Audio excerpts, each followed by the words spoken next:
Hello, everybody, and welcome to episode 128 of The Best Games Period. I'm your host, Jack Gardner, and this is my co-host, Naomi... What's my middle name? Noelani.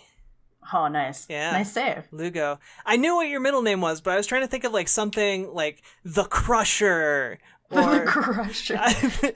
Naomi the Crusher Lugo. I had to think on that. Yeah. You need to. I mean, we know Marcus. We should have wrestling like nicknames. Oh man, Marcus would be right on it too. He'd be like some dorky pun. Done. Hey Marcus, I know you can hear us right now.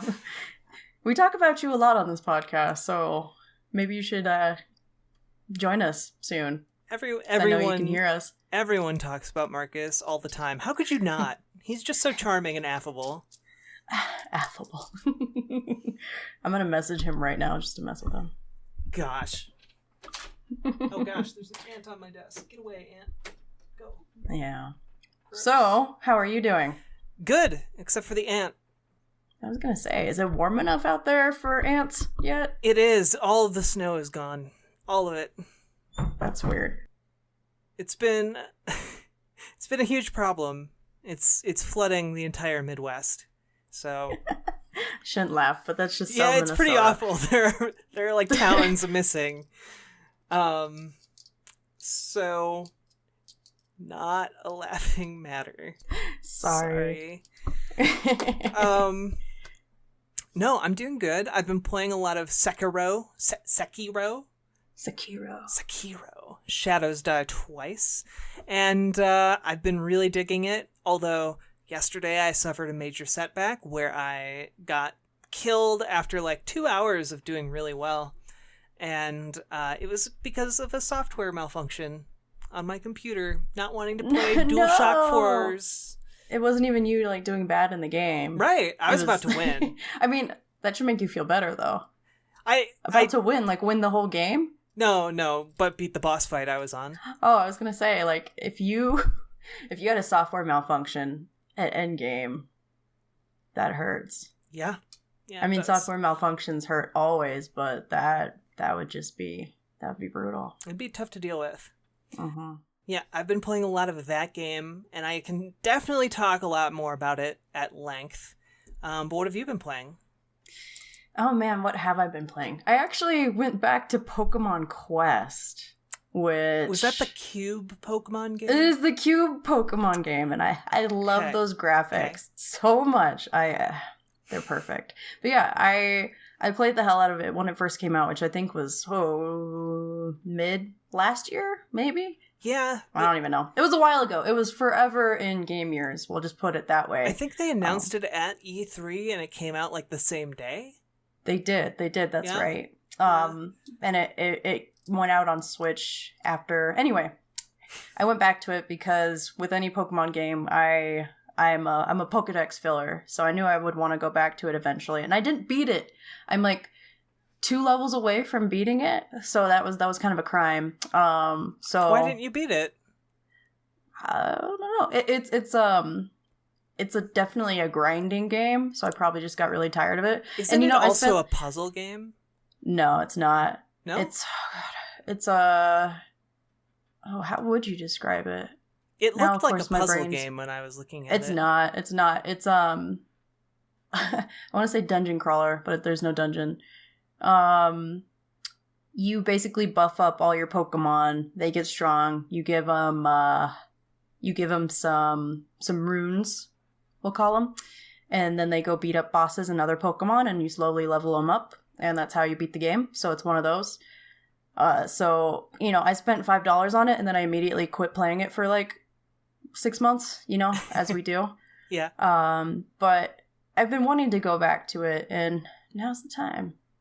Okay. Yeah. Are you just clean slate starting from the beginning? Oh, no. No. That's a game that probably at least 40 hours in, For you live listeners who hear that random squeaking noise, that is the puppy trying to bust in my door. And occasionally you might hear some turkeys because, you know, I'm a Disney princess and I attract all these animals, apparently. So do the turkeys just live on your property? Do your parents keep the turkeys? No, we don't have turkeys. That's a fair question, though. No, we are just in a spot where we have a herd of turkeys, whatever you call a murder of turkeys, a goblet of turkeys. Yeah, there it is. Man, Harry Potter and the Goblet of Fire would have been a totally different book/movie. Fire turkeys. So there's like 30 plus turkeys here that, you know, they come here at night. And this is where they sleep. It's like a horror movie. It really is. They slowly just converge on this house, and anyway. So that they go on the roof, and turkeys can also fly, so they're roosting in the trees. And at 6 a.m. every morning, I hear the. I didn't know that's like turkeys, literally what they sound like. I didn't know turkeys slept in trees.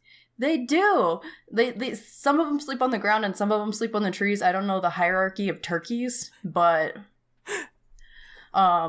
yeah. So there's turkeys everywhere here, and yeah, they don't give a F either. Like I was leaving in my car earlier and they were just like in the way.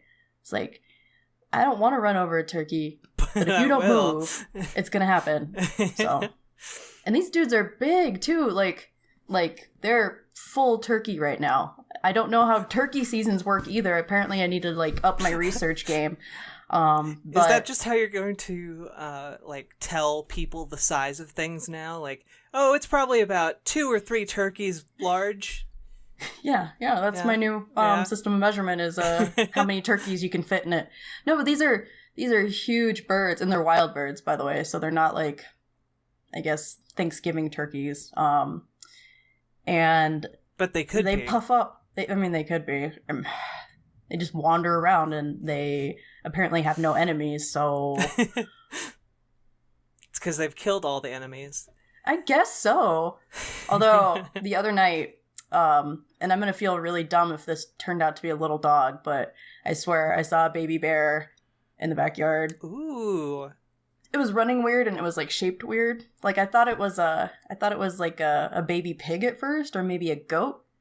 There's just this little fuzzy black fur thing. So do you randomly see a lot of just assorted farm animals running around? Yeah. So I'm at my parents' house right now while I'm looking for my own place, and they live in a forest. Like their house is tucked in a forest. So they've gotten all sorts of random things from cougars. Cougars at night is super fun to hear while you're trying to sleep because they sound like screaming women. So that's good. And there's owls. So, you know, hear the hoot hoot and then the because the owls disturb the turkeys. Have you considered that they are screaming women? Yes, but that makes it worse. No, and you can kind of tell the difference. Just saying, you've got a real cougar problem, huh? I mean, if you're wandering around at night in the woods, you might be a screaming woman in the woods, I guess. You might also encounter like a lady in her 40s preying upon younger individuals. I get it. Different type of cougar. Yep. I needed to make that joke happen. I'm sorry for everyone involved, especially myself. Shame. Shame. Look, I am who I am. Take me or leave me. Fair enough. So Final Fantasy VII came out on the Switch, and everyone bought that game for the 10th time. Are you buying it for your Switch? No. I'm good. JRPGs in particular are not games that I feel like I really need to replay unless there's a very compelling reason in the bundle for me to want to play. Like, I don't know, if it was like a complete remaster, for example, or hint a remake of sorts, maybe, but I already have Final Fantasy VII on my PC. Why do I don't need it on my Switch? Because you need it on your PS4, you need it on your PC, you need it on your Switch, you need it on your PlayStation Classic, and you need it on your original PlayStation. Obviously. Oh, and Vita. And phones. I think they released it. Yeah, and phones. Good point. iOS and Android. Mm-hmm. So you need all of those versions. Because if you don't have easy access to Final Fantasy VII, are you really living?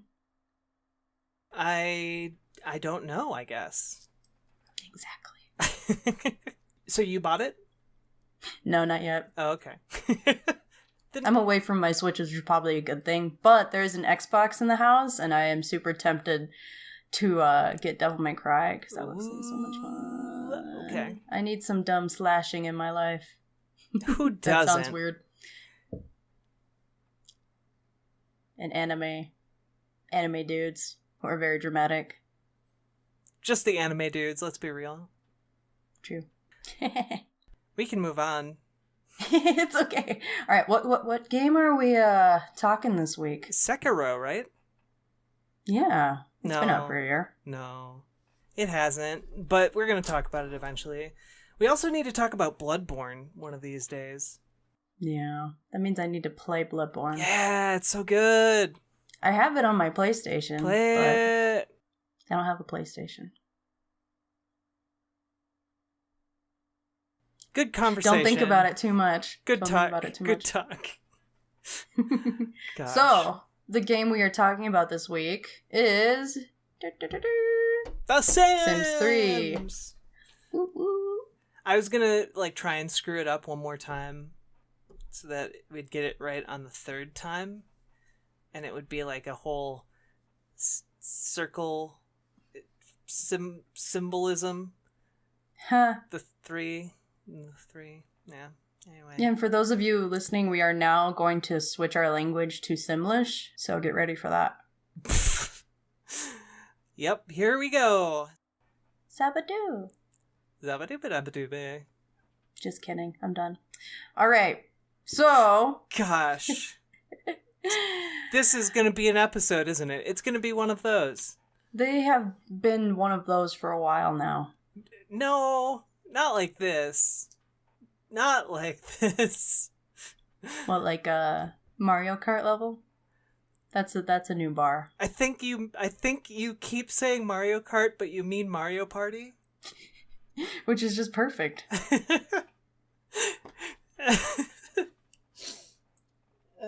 Yeah, Mario Party levels. Yeah. Okay. That's what this is now. Yeah, The Sims 3. It's a game. You can tell who nominated it. That was me. With The Sims 3, we get to control. We get to have all the control. Get to be an omniscient, creepy, godlike person, and that apparently is very compelling for a lot of people because this game franchise does very well. It does, and at least until The Sims 4. That was a real cluster of joy and affection from the gaming industry to The Sims. That'll be a discussion for another day. Will it? We could talk about it today. I haven't played The Sims 4 too much. I haven't either, but I covered the, people getting angry about it enough. There's always that article to write, isn't there? Yeah, I mean, throw a dart at a dartboard. You can find anything that people are mad about. Oh, did we do news that we wanted to talk about? Was there anything you wanted to talk about? We really didn't talk about things before the show started. No, I'm good. What about Apple's subscription service that they announced? I don't know. Tell me about it. Okay, so it's Apple Arcade, and instead of being a streaming service like Stadia, it's more like an Xbox Game Pass or the PS Plus, where you get to just download games and keep them. And then if you stop paying the subscription, you don't have access to them anymore, that kind of a thing. And they don't have a price yet, but it's releasing later this year. And they announced a huge lineup of indie developers that are working on it and creating stuff that will be exclusive to Apple Arcade. That's interesting. Yeah, it's super interesting. Like, and they had people like Hironobu Sakaguchi, the creator of Final Fantasy, tying that in with what we were just talking about. Yeah. Nice. He's making a game called Fantasian, and that game looks rad as heck. They're hand making all of the backgrounds for the game. Like, for real. Like, they're creating these giant dioramas and then taking these high definition pictures of them and then animating the characters around the dioramas. That sounds badass. It's pretty cool. Wait, what was it called again? Fantasian. So, yeah. A new RPG. That I won't have time to play. Right. A new RPG from the guy who invented Final Fantasy. So that should get anyone excited. And then it looks really cool on top of that. So, like, there were a couple others. Beyond a Steel Sky, which is a sequel to a 90s adventure game that is getting, like, a big budget retreatment to, like, revive the series. And it looks really cool. It's kind of animated in a Borderlands-y style. They're working on it. It looks pretty cool. There's a couple other titles, like, I think Where the Cards Fall is, like, this coming-of-age story about a kid going to high school that looks pretty neat. Like, they've got a lot of bases covered where I'm like, yeah, I'm down for this. Which is not something I expected to come out of an Apple presser. To be so you're more excited honest. For the Apple streaming service than you are for Stadia. Oh yeah, I think definitely, at least right out of the gate, Apple has a lot more things that are directly interesting to me, whereas I think Google is more just positioning itself for the future market that doesn't exist yet, so it's not really my thing, you know? Mm-hmm. Yeah, because what was it, 20 gigs an hour was the stats? That doesn't sound right, but it was something ridiculous. It was like a 25 megabyte, I think 25 megabits per second was like the minimum 25 speed. megabits per second, okay. Which isn't bad for the service that they were touting, but is still going to be out of reach for a ton of people, and I'm not sold that it's going to work perfectly at that speed either. So, you know, maybe. I don't think it's there yet, you know? Mm-hmm. No, I get you.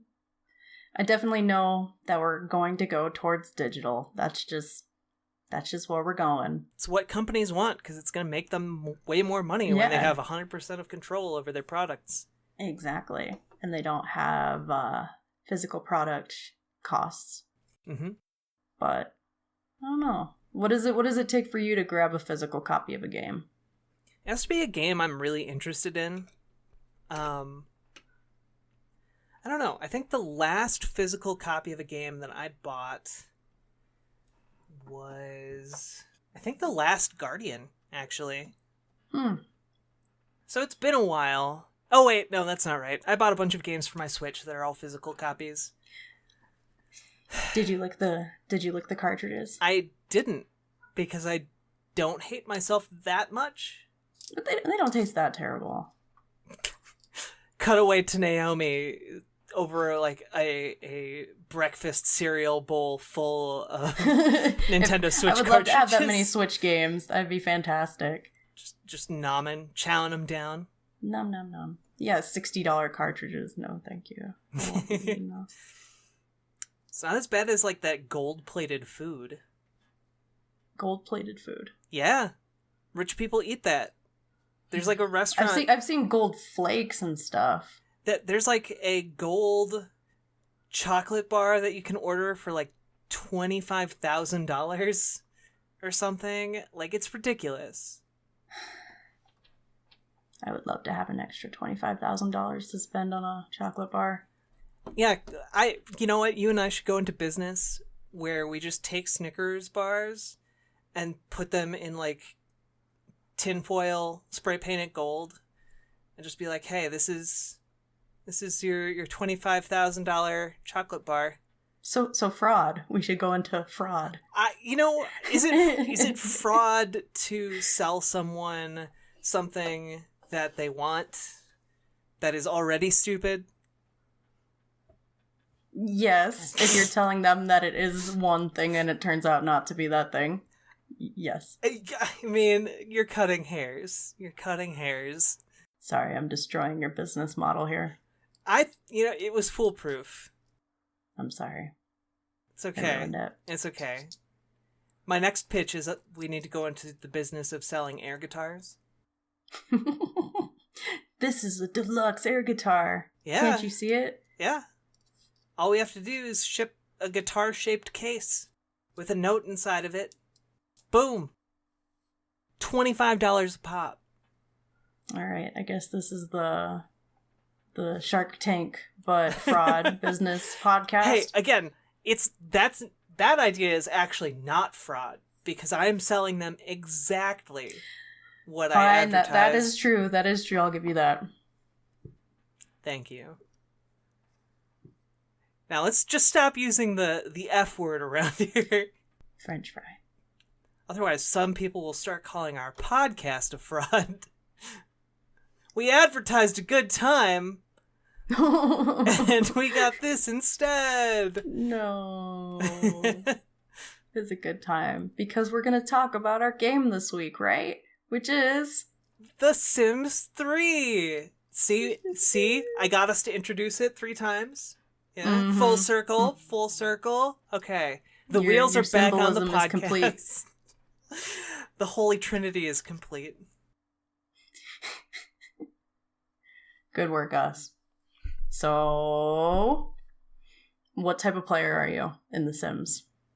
What do you focus on? I have never played any of the Sims games. Oh. Because I was not allowed to play The Sims. Because it had sex in it. Because they could woohoo? Really? They could... What? That's what it's called in the game, is woohooing. I'm not kidding. Yes, because they woohooed. They procreated, and there could be some of the LGBs in there. Yes, there could. Mm-hmm. That's part of the reason why this game thrived, I'm sure, is the woohooing and the LGBs. So, for those who are not familiar with The Sims, even though it's a well-storied franchise since, oh gosh, I don't even know how long, The Sims is a life simulator with house building and jobs and pets, all through expansion packs though that you have to pay for, and they're at least like $15 to $20 each. So yeah, it's a game where you can control anything. You can only imagine where it goes from there. To a lot of woohooing. Beyond forcing your Sims to woohoo, you can force them to do everything in their daily lives. From urinating to washing their hands, brushing their teeth, all those things. You can control when and where they work. You can control how long they play video games. You can do everything. So, this is one of the games where I have, we've referred to this a bunch, right? Where we can take a long break from it and then go back into the game. I can't remember what we called them if we gave them a name. I don't remember either. It was probably something ridiculous and long that doesn't make any sense anyway. What are you saying about our very logical show? That we're consistent and organized always? Well, we are consistent. Consistently disorganized. Yep. Woo-woo. No, none of that. That's inappropriate for the show. I said woot woot, not woohoo. Oh, okay. Well, it was very close. You're treading on thin ice. So you control these people that you create, and since human beings are terrible, you can imagine what ensues after that. One of the classic things is burning your sim alive by removing all doors from their rooms. In Sims 2, you can make them drown, but in Sims 3, they fixed that up, I believe. So you couldn't remove like the pool ladder? No, they just crawled out the side. So, but you could find ways. There's always a way. Oh no. But so the type of player I was, or I guess am, is I'm a house builder. Okay. That's what I love the most about The Sims is all of that customization you can do in your house building. Yeah. Okay. So one of the things that I do know about The Sims is that it has some of the most DLC that I've seen for games. Like, mainstream games, anyway. You can find, like, a lot of games that have DLC for, you know, whatever, Farm Simulator or Dead or Alive 5 is a real outlier. It has, like, thousands of pieces of DLC that you can buy. But it always seemed like DLC was really important for The Sims, which is interesting to me, because I don't really see... That didn't seem like something that really took off until later in the game industry. Like, a lot of things kind of took... or treated The Sims as, like, an experiment in price modeling, if that makes sense. Yeah, no, it does, because, yeah, back when the game first came out, you know, it was a I guess it wasn't as familiar a concept to have a bunch of DLC for your game. I mean, they were called, you know, expansion packs still. It wasn't even called DLC. I'm trying to find it. Okay, so here's a list of all of the expansion packs we have. World Adventures, and that one is where you can travel to France, Egypt, and China. Ooh. Ambitions, which is careers, and my dorky ass was really excited for that one. Late Night, which gives you nightlife things. Generations, that's where you could have a midlife crisis, apparently. Basically you go from everything from babyhood, whatever the hell that's called, babyhood, childhood, teenagehood, all of the hoods. Pets, which in my opinion is the best DLC. Showtime, where you can have a career as an entertainer. Supernatural, they had witches, werewolves, fairies, vampires, and zombies. Seasons, which should just be a part of the game, in my opinion, to have seasons, but, you know. University life adds a college. Island Paradise, they added a whole new map. Into the future, you had some future stuff. So not only did they have those gameplay DLC, but they had these things called stuff packs. So with the stuff packs, you got new furniture, you got new clothes for your sim, you got new hairstyles, all of that. And so since you're not familiar with The Sims, there's also a Sims marketplace online where you can go and buy these individual things with points. So you can go and buy specific pieces of furniture. Okay. And all of that stuff. Huh. So the base game of The Sims itself is pretty... I mean, it's there. It's a complete game. But pretty sparse compared to a lot of that extra stuff. Exactly. You can't go to the future in the base game. You can't be a werewolf in the base game. That seems like a really important feature in a post-Twilight world. There's no pets. What? Yeah. Or seasons. Yeah. So why is The Sims 3 the best one of all of these? Well, you know, I love The Sims 2. The Sims 2 had a special quirkiness to it.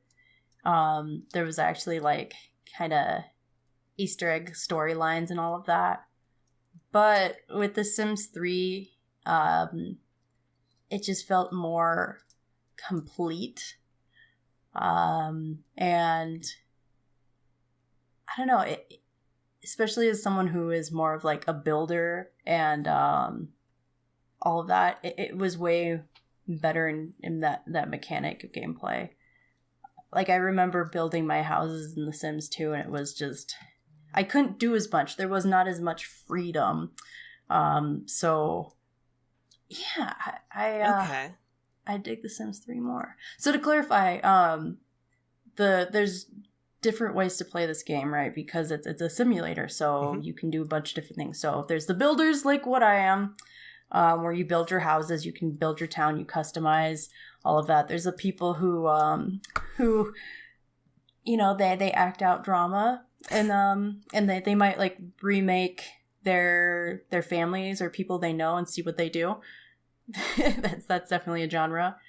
There's, I guess, people who actually play the game to unlock everything, which is kind of different in this game, I guess, because you're not necessarily blocked off. There's the people who cheat. I mean, motherload. Cheat codes were very big in this game. So, is there a goal in The Sims? Like, what? So when you make your Sims, you can give them life goals, right? Some of them are you reach the maximum in the career you chose. You learn all of the recipes. I'm trying to think. You learn how to garden all the plants. You know, there's things like that. So you could make the debate that is like the end goal is to like finish your sim. But you know, you can have generations and they have babies, so it's really up to your play style, you know, what that end goal is. So it's really open-ended. Okay. Which I think this game needs to be. I mean, as a life simulator, you should be able to do whatever you want, right? Right. So it's kind of like a Sim City. Like, yeah. You know, there's not really a win condition in SimCity, really. It's just keep going, do what you want, build something cool. Yeah. Okay. So, I'm trying to think, but I remember that The Sims was one of the earliest games that had LGBT inclusion built into it from the get-go. Like, you can find some other things, but like nothing this mainstream. And that seems like something we should at least bring up. Yeah, maybe. Well, I mean, I guess it's LGBT. Well, I guess we can debate this if it's genuine representation, because you're making your characters, right? There are some built-in NPCs, and I'm sure there's at least like one LGBT representation in there, but you know, you don't have to interact with them. There's no story really in the game. So you can make your characters LGBT. Does that really count as LGBT representation? I mean, yeah, I will say that like it was definitely nice to be able to have that option, because, you know, like you said, like not a lot of these games in the early 2000s, or I guess mid 2000s, wherever it came out, had any sort of representation where you can choose for your character, except for stuff like Mass Effect, and whatnot. So I don't know. What do you think? Do you think that's true representation if it's... I don't think... Yeah, I'm with you where it's not actual, like, representation, per se. Not in really a narrative sense, but, like, this game is not really centered around a narrative, right? There isn't, like, a cast of major characters or anything like that.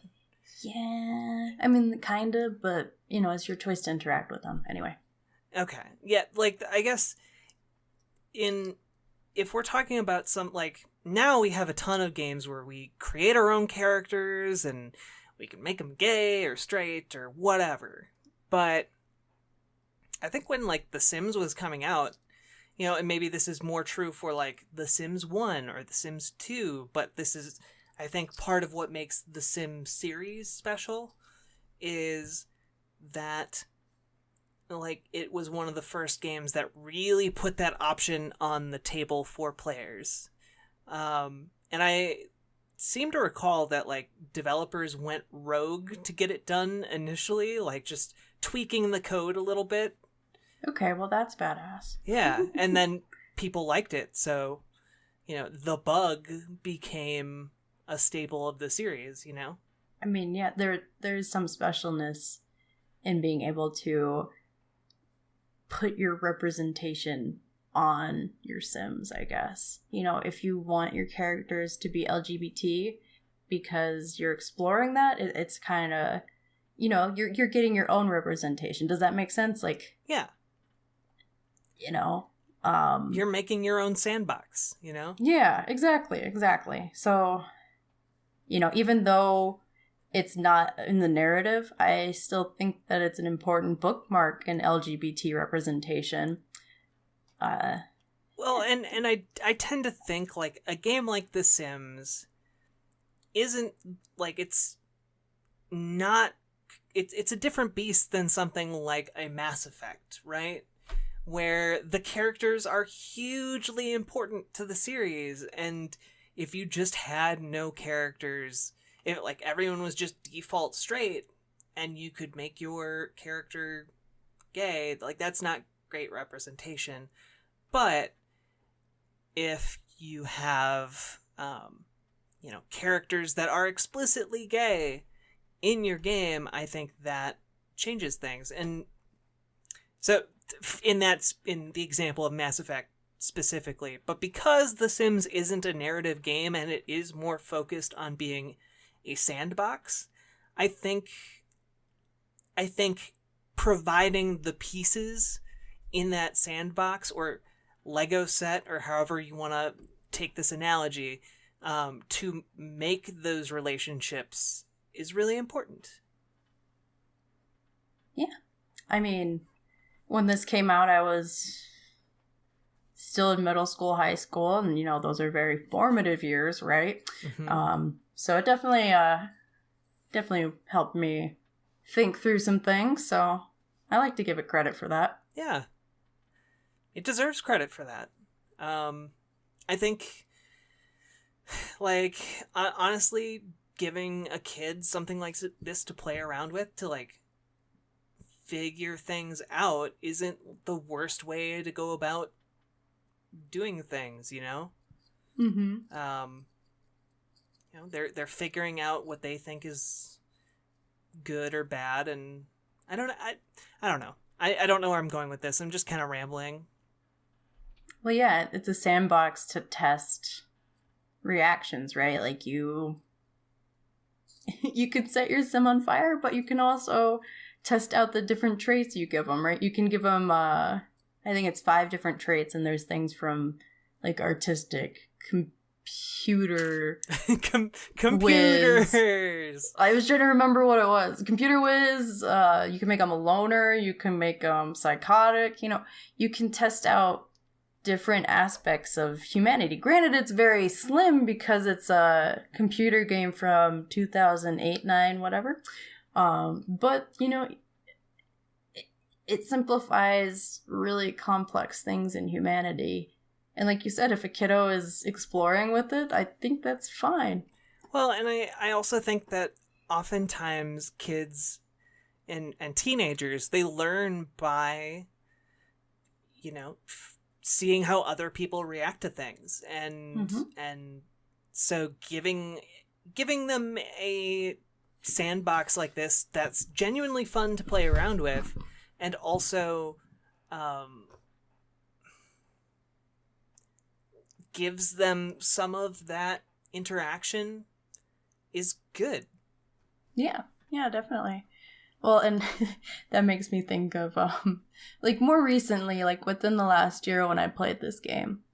And, like, I made my partner, James, and I made them do what we do, and like that's game and work on the computer. And I just remember, oh no, we're just sitting in this room. This is not very entertaining. So then I started like making them go on walks and stuff. I was like, oh my god, the game's telling me things. Gosh.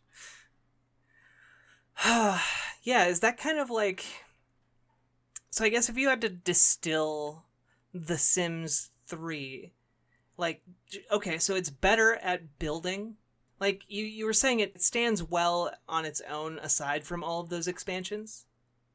Yeah, I mean, if you go in playing all the expansions and go back, it definitely is, not nearly as satisfying. Because there is a lot of content in those expansions that is genuinely interesting to poke around in. Like when you travel to China and they have this mechanic, like, where you go and explore crypts and you come across mummies in Egypt, anyway. And when you go to the future, you find your descendants. So there's a lot there, but so if you go backwards, it's not going to be as fun. But at the same time, I do think that, yeah, it does do pretty well standing alone. And the expansions help broaden the horizon, but I will not condone the fact that they're all like $20 each. Oh, gosh. And so with like, I don't even know how many EA, I said there were. For shame. There were, talk about classic EA move right there. So let me count these. 1, 2, 3, 4, 5, 6, 7, 8, 9, 10, 11.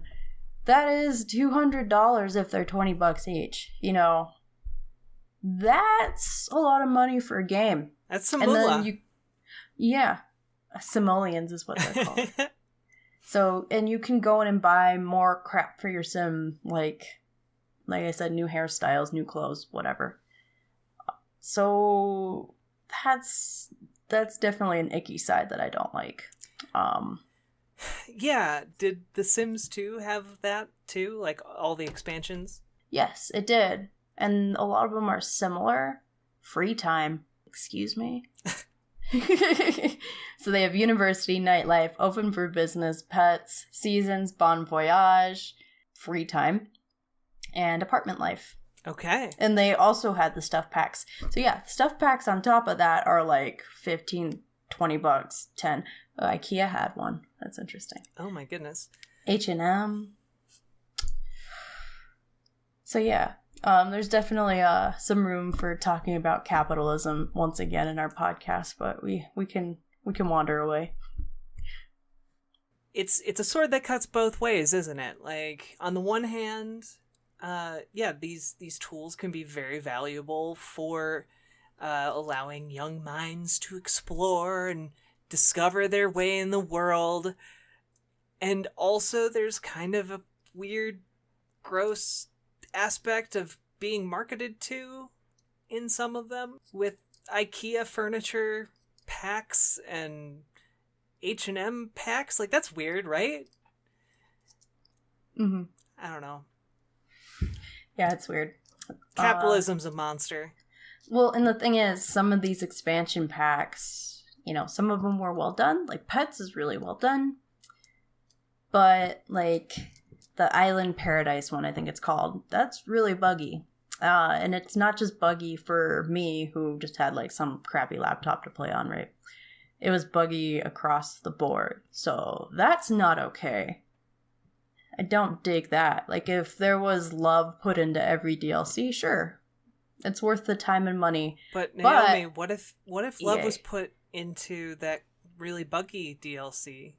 Well, then it would be playable, wouldn't it? What if it was still buggy? Oh no. This is a real ethical dilemma.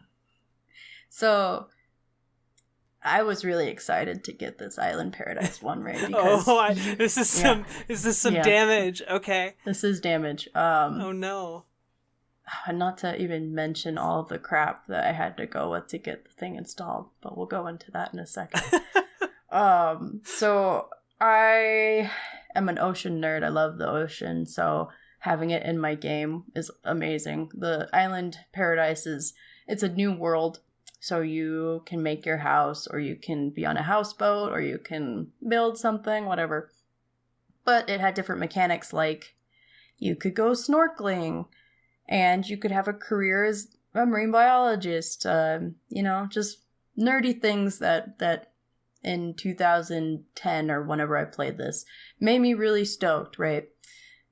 But for some reason, and I worked really hard to work around this bug. I can't remember exactly what I did or how I did it.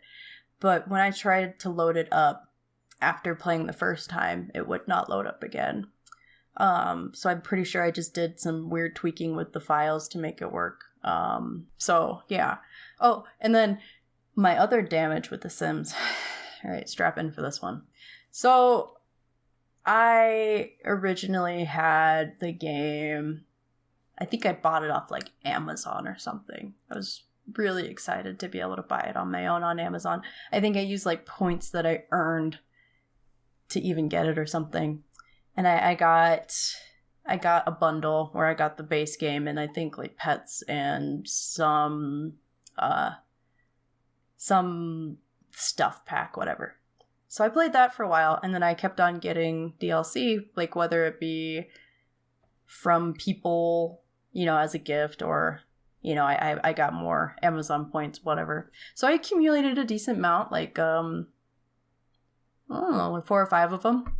Which, mind you, $20 each. That's some change. Yeah.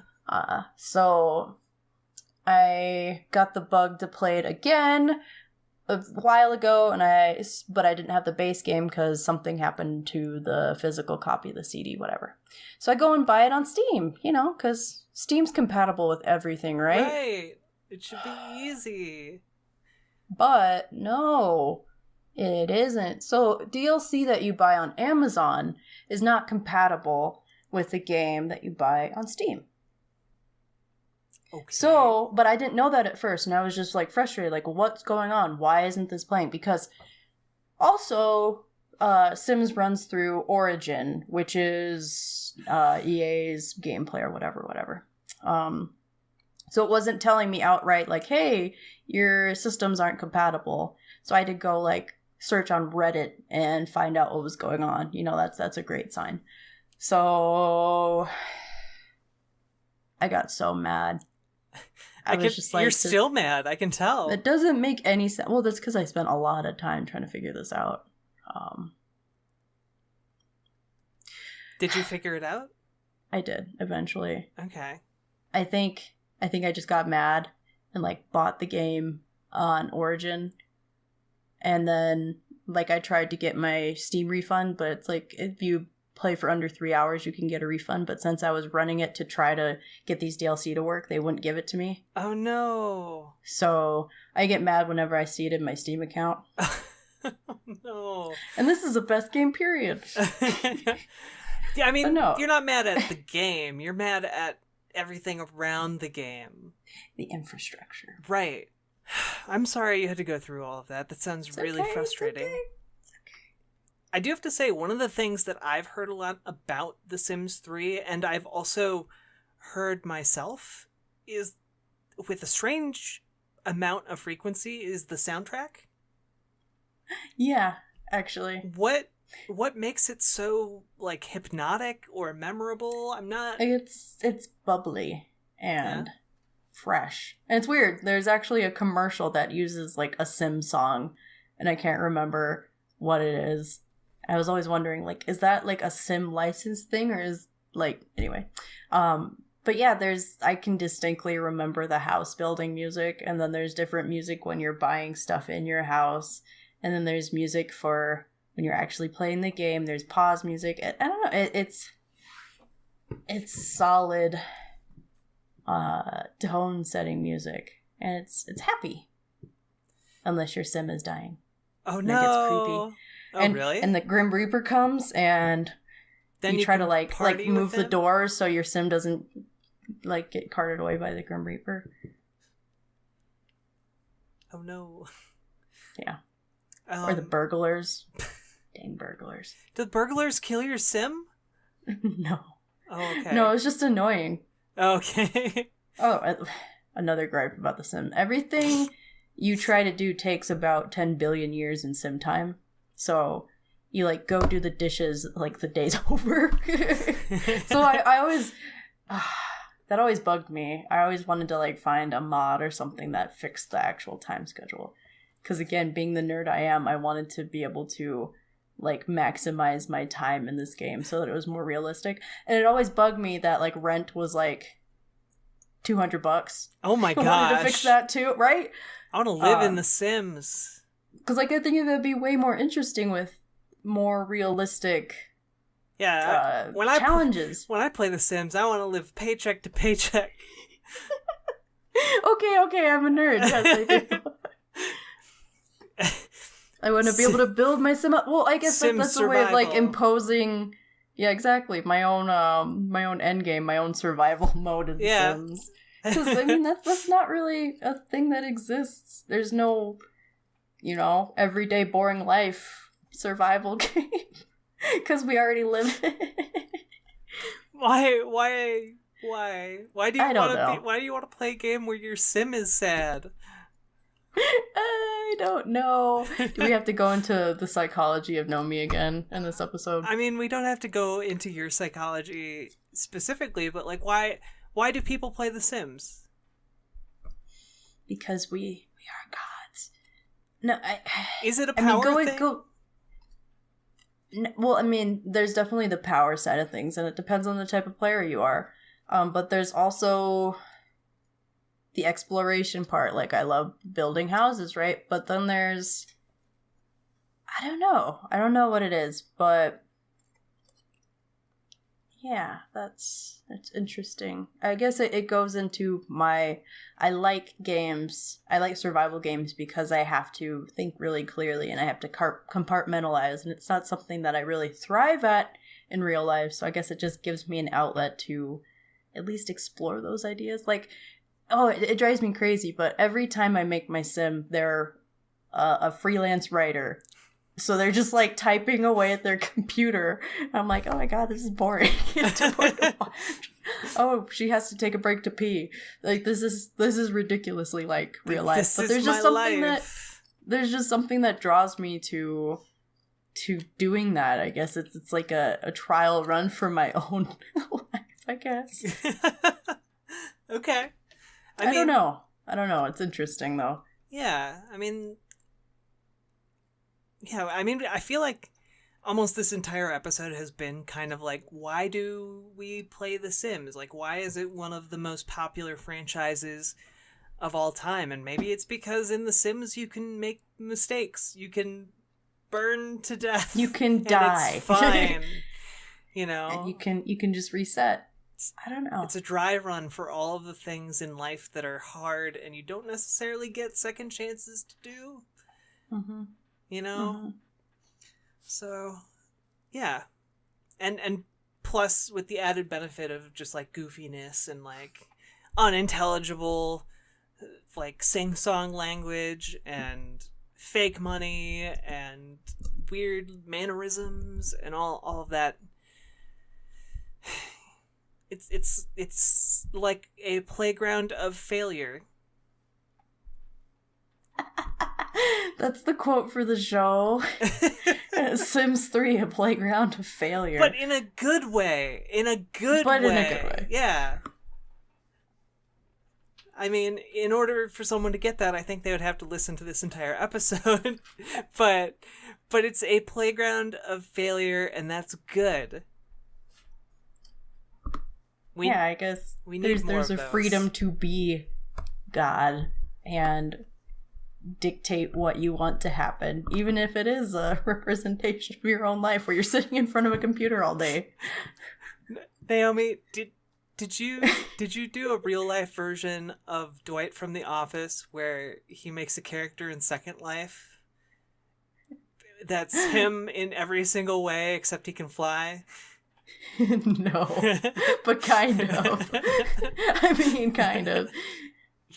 Except my thing would be like, my sim had a nice apartment. Yeah, I mean, the sad truth is, like, in our modern day, that's as crazy as flying, isn't it? Well, since we're at an impasse... I laugh because I cry. Yeah, right. I think it's time for a quick contrarian corner. Boop, boop, boop, boop, boop. Is that the song? I don't know. I'm sorry. I feel like I'm being irritating tonight. I apologize. You're not being irritating. You're being fine. No. From someone who probably tries to be irritating, this is a review from Trollosaurus. Just the thought that they might be intentionally trying to mess with people. They wrote this review May 6, 2017. And they said, great open world, the only thing that is enjoyable here. But even that falls into crap due to forever loading and constant lags. Lots of bugs and glitches, even on high-end PCs. End PCs, not NPCs. Not worth the full price at all. Maybe in the future, there will be a miracle and a PC that makes this game run properly. See? Not just me. Not just me. All right, and this one is from Everett Lamb, and they wrote this review way back in February 11th of 2011. Whoa! Time warp. Time warp. I'm glad you got what I was going for there. I wasn't sure. Alright. This game is what happens when you mainstream, dumb down, and simplify a well-known franchise. Nothing really is worth the $60 price tag, and I honestly feel robbed and ripped off. My money might be gone to feed the greedy pigs at EA, but at least I can give my honest feedback of this game here. Only positive aspect, and to start my review, oh my god, this person cannot write. The only redeeming feature is the create a sim, all else falls flat and feels hollow. Halo, by the way, that's how they spell it. Okay. Within an hour, I felt bored and could not get into the game. I'm a veteran of Sims 1 and 2, and prefer those two in the series. The core game feels too focused and prioritized on visuals, something the previous games did not need. What actually let me down and disappointed myself was to see the content restricted to the store. A service on the Sims 3 website, which you need to pay to unlock an object. This is not necessary to hold content from us, and having us pay it feels like theft. If you take a look at the forums, there's a vast majority who have problems due to bugs and or glitches. I feel bad for them, and they cannot play the game properly. This is another problem, bugs and glitches which remain causing problems with the game. Oh well, I'm sure this new generation of simmers, I like that, are having a good time, because to them, the graphics only matter mostly and are sick and epic. Okay. 10 out of 13 users found that review helpful. So. Okay, so I'm trying to pull something out of all of that. 'Tis buggy. Yeah, how big an issue were the bugs? Because you talked about several bugs yourself. Well, the loading times is definitely a thing. Is it so buggy that it might disqualify it from if being you one of the have best too games? if you have too many mods running, or if you have too many sims in your world, that's not as much of a problem as the mods, or not mods, NPC. Oh my god, DLC. If you have too many DLC running, then that could be a problem. I would say it's definitely mentionable, and it's definitely a setback for this game. Again, the core game itself runs fine. It might take a bit to load your world initially, but if you just run the base game, it's going to be fine. But if you keep on adding these DLC, not so much.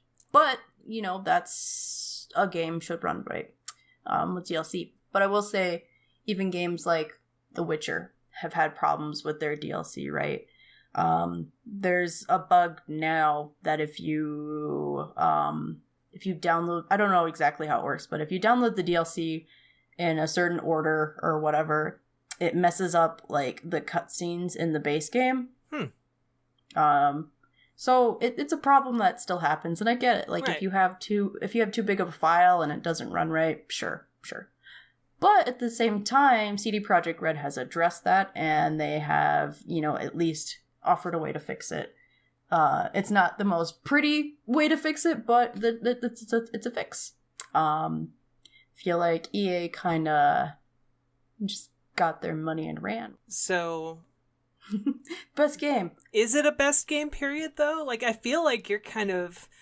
I've been griping on it this whole time. Or like you're on the fence, you know? I am. Like, it is definitely a series that was formative to me, and I'm sure a lot of other people. And I feel like The Sims 3 is the best of all the Sims.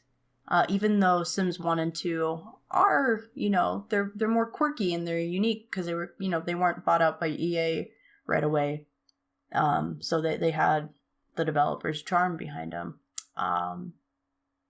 But they feel like completely different games in what The Sims represents to me. And The Sims represents a life simulator, you know? That's what it is. I think it kind of defaults because it's like the only game out there that is a life sim that is as expansive as this is. Like, even though it's goofy, you know, there's still not another game that really has this much depth to it. Yeah, I'm trying to think what would give The Sims a run for its money. And there's not much, because all the other simulators, they're like a niche, right? They're focusing on a certain thing, and for some reason I'm thinking of like game dev, I can't remember. Tycoon? Yeah, something like that. Like those kind of Sims. Like, sure, they might be fun and they might be really interesting in what they do, but they are only focusing on one aspect of life. You know, there hasn't really been, at least in the console world like this, like you said, there's like Second Life and things like that, but they're not as accessible, I think. Like, the only other things I can think of that are in a similar vein to The Sims are, like, ostensibly farming simulator games like Stardew Valley, or another game series that came to mind was like Black and White, where it's much more literally you are playing as a god to people, which is it's still that's a very different approach to what they're it's doing. encompassing life, but not every day. Yeah, life. So you're right. There isn't really anything comparable. Mm-hmm. Which kind of sucks because, you know, I don't like to give out awards for defaults, but at the same time, it's a game that has meant a lot to a lot of people, myself included, so I definitely wanted to talk about it. Is it perfect in terms of gameplay? No. Am I able to, like, customize my own puppy friend and, like, adopt horses? Yes, I am. Am I able to go and try to make friends with a celebrity sim? Yeah. I'm trying to think of other notable things. Can I go scuba diving and get attacked by a monster? Yes. Are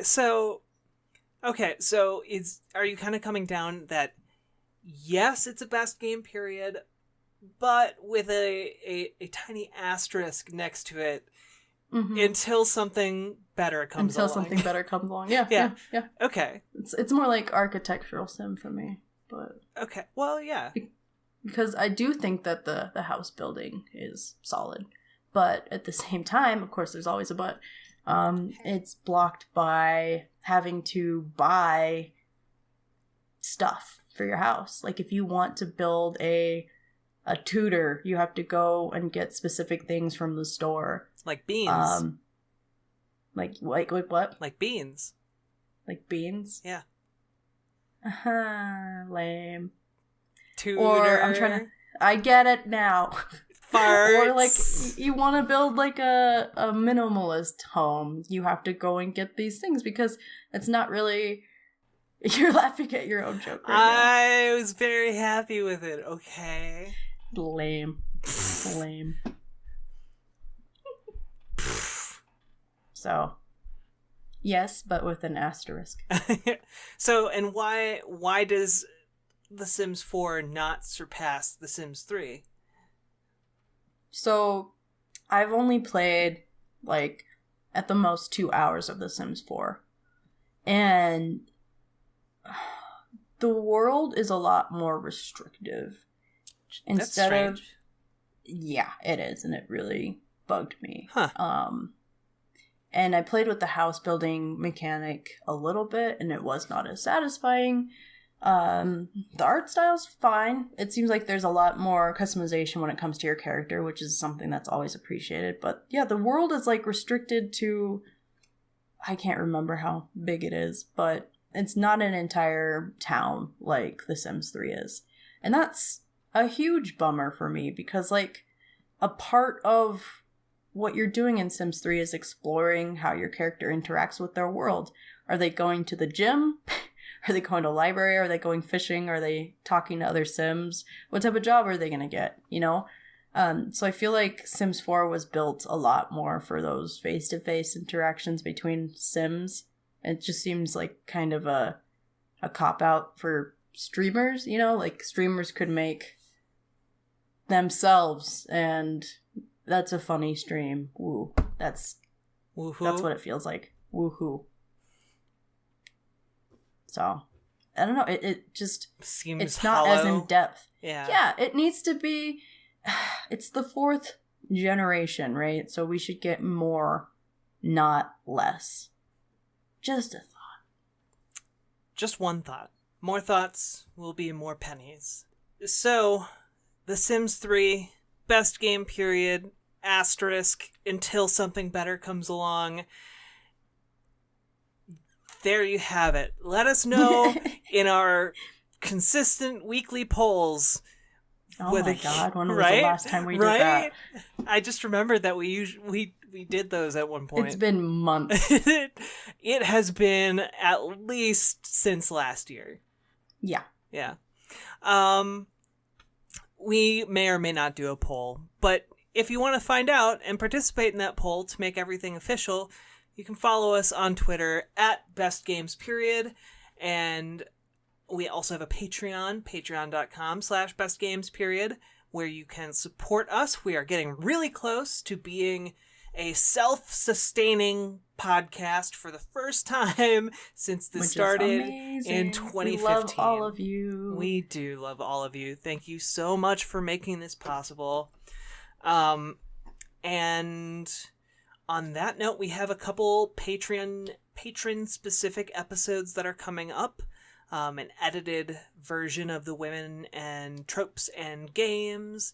And we also have these spiffy new webcams that we're using to stream things, which is pretty cool. I think it worked out pretty well this time.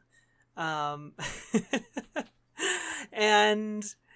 on top of that, if you want to just find out more about us, or find where this podcast is posted, you can find us on SoundCloud, Libsyn, iTunes, most podcasting apps, and we are also on community.extra-life.org, which is the community side of Extra Life, which, if you haven't heard of it before, is an amazing charity that helps sick and injured kids all across the United States and Canada. It's part of the official Children's Miracle Network Hospitals charity network. And when you sign up over at extra-life.org, you can actually choose which Children's Miracle Network hospital you would like to support, and 100% of everything you raise goes directly to those hospitals, or that hospital, to help sick and injured kids. It's really great, really fantastic, and you raise money by playing games. So do it. Do it. And this show gets new episodes every Monday, so keep an eye out for those. Just thanks for sticking with us. We also have a Facebook and an Instagram. Anything else to add? We have a LinkedIn. Do we have a LinkedIn? Or LinkedIn, yeah. Really? Uh-huh. Really? Yeah. Okay. I'll have to add that then, I guess. Yeah. Why? Why? Why do we have Why a LinkedIn? Because LinkedIn actually gets a ridiculous amount of traffic. Does it really? Uh-huh.